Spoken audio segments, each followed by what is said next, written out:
আসসালামু আলাইকুম। কেমন আছেন সবাই? আশা করি ভালোই আছেন। অনেক দিন পর চলে আসলাম নতুন আরেকটি ভিডিও নিয়ে।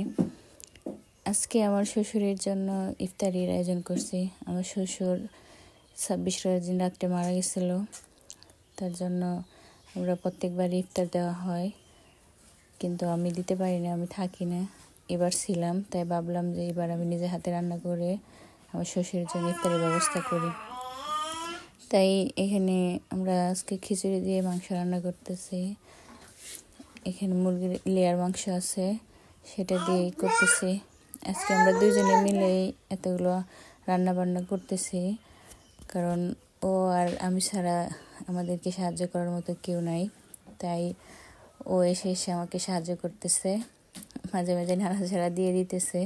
ওই রান্নাটা করছে, কারণ আমি বাবু নিয়ে করতে পারতেছিলাম না, তাই ও আমাকে সাহায্য করতেছে। এই যে আজকে আমরা প্রায় 40 জনের মতো রান্নাবান্না করা হয়েছিল, আর এগুলো রান্নাবান্না করে ও নিয়ে যাবে প্যাকেট করে, তারপর এগুলো কিছু মানুষের কাছে পৌঁছায় দিবে, আর আমার মেয়েরাও যাবে সাথে। এই যে দেখেন, সে রান্নাবান্না করতেছে। তার রান্না করতে অনেক বেশি ভালো লাগে, বিশেষ করে কষানোটা। সে কষাইতে কষাইতে মাংস একবারে কালো করে ফেলা। তার মাংস রান্না খুব মজা হয়, সে মাংস খুব ভালো রান্না করতে পারে। যে কোনো রান্নাই খুব ভালো হয়, তার রান্না করতে খুব ভালো লাগে, কিন্তু সময়ের জন্য সে রান্না করতে পারে না, তাই মাঝে মাঝে আমাকে সাহায্য করে। আজকে যেহেতু অনেক রান্না, তাই আমাকে একটু সাহায্য করতেছে।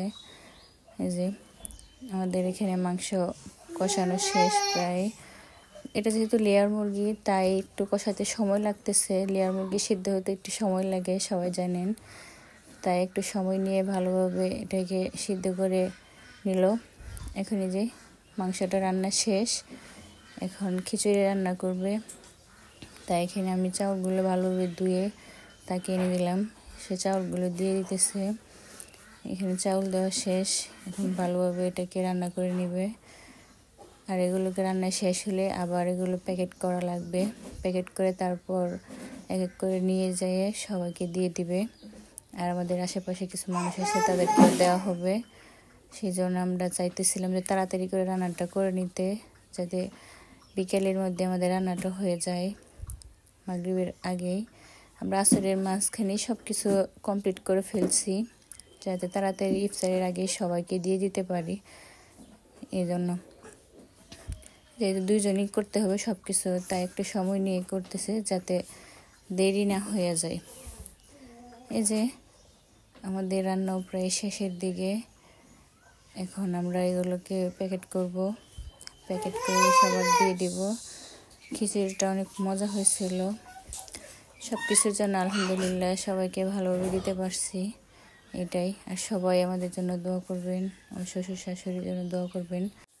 যারা আমাদের পেজটিকে এখনও ফলো করে নাই, আমাদের পেজটিকে ফলো করে দিবেন এবং লাইক শেয়ার করে অবশ্যই আমাদের পাশে থাকবেন। সবাই আমাদের জন্য দোয়া করবেন।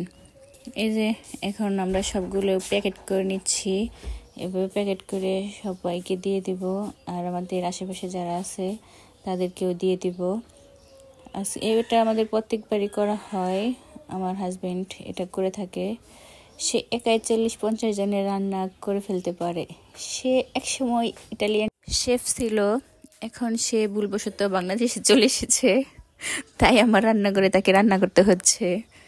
সবাই দেখেন, সে রান্না বান্না করে যে প্যাকেটগুলো ব্যাগে ভরে নিয়ে যাচ্ছে, এখন সবাইকে দিয়ে দিবে। আজকের ভিডিওটা এই পর্যন্তই। সবাই ভালো থাকবেন, সুস্থ থাকবেন, আমাদের পাশে থাকবেন। আল্লাহ হাফেজ।